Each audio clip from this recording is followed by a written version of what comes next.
Alright folks, we're here with the CMPro and ASH26, and just wanted to show you guys my progress so far today.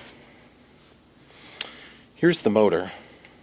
It's made by Emax, super high quality. In this case, well, high value. You can buy a lot better motors, and then I have this spinner adapter, super high quality, really nice stuff, and that adapts on the blades, aeronaut blades, 12.5 blades. And one of the problems I had was that this motor, which came with all that stuff, and then this came with that and that and that. Okay, this came with the ability to mount this here. Of course, you're not going to mount that in this application. It came with a mount, motor mount for different applications. And then it came with, of course, the brass, the gold-plated tubes to receive these onto the electronic speed control. And then this actually is the screw that goes into the top of that. It came with a collet that's correct for this size, which is 5mm. And of course this would be one way you could mount a prop. And then as you tighten this down, it's going to compress and it's going to bite the shaft. Okay, that's one method. And then of course the other method is this, which I'm not going to use. I'm not doing a quad here. So here's what my problem was. This has actually got a 4mm collet. See? Whole diameter and collet, 4mm. See this? Okay. So, 4mm, right? Not anymore. Guy who sold me this plane says I should not do this. And he's probably right, but I can't use this anyway. I've got the correct size on order, so when it gets here, we'll see how much of a difference there is.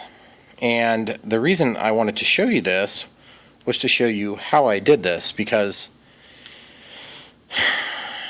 it wasn't hard at all.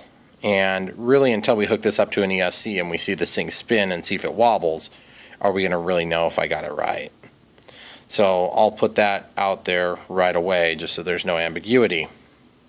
But that being said, this will allow me to then adapt this to that, and those to those. Of course, throw the screw in the front, and this is a ventilated spinner. So basically, the reason that's so critical is because then this goes onto the motor mount, and it mates up really nice next to the body of the fuselage there. So obviously you don't want this thing wobbling, and if you don't get your hole exactly perfect, then it will wobble. So I just wanted to show you so far how that turned out. And of course at 1 RPM it looks great, but at 50,000 RPMs or whatever it is, it's probably not going to look so perfect. So we'll have to run this up to speed and see if it's square. And then, having braced the motor in this, you could conceivably remount the last little bit. Of course, this is aluminum. It's going to get hot. It's never going to work. The normal things that people say. Okay, let me show you how I did this. First of all, and I want to give you guys a good look at it.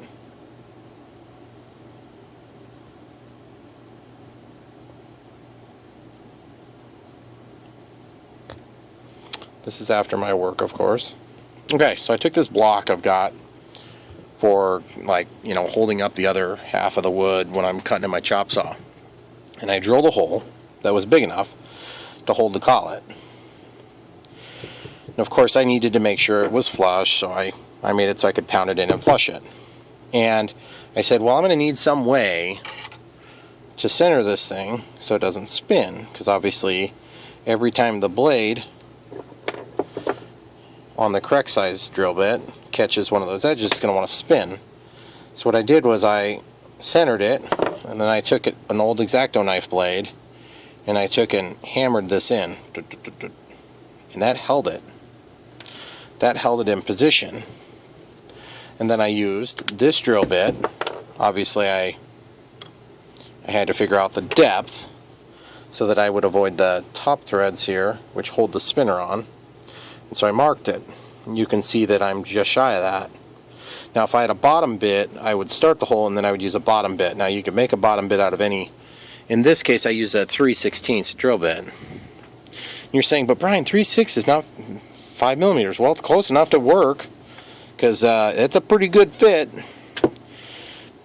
But anyway, the way I found that size was not by using a micrometer. I just held it up next to it, and it's actually a little bit less than 5mm, which means when I was done giving my first drill, I took the drill, I chucked it back, chucked it up, and I sat here and I held it with the vacuum running, and I just applied a very even pressure and just worked it until it was enough. It took about 5 times, and now it slides on perfect.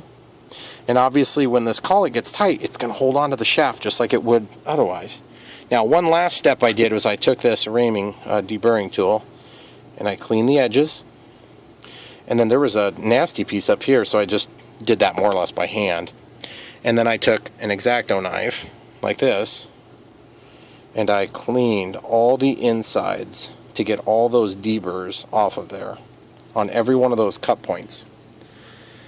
And to be honest, guys, it was really easy, and I was sort of weirded out that it was so easy. Not sure if maybe just the prep work made it easy, or if for all practical purposes this would always be easy. And gentleman who sold me the plane was maybe a little bit concerned about that. I don't know. I mean, of course, people you've met once probably don't have any idea of what you're capable of, but at the same time, it wasn't that hard. So we're going to see if this works. And don't worry, anybody that's watching that might care, I'm still going to wait for my 5mm collet to show up, because to be honest with you, I'm probably not going to be done with the plane in time anyway. And so anyway, I just wanted to show you what I did, guys, to get that configuration going, so I could mate up to this 5mm collet. And now I guess the last and only thing left to do is if I was going to test it, just to see if there's a wobble, which if there's a wobble, at which point we could then correct it.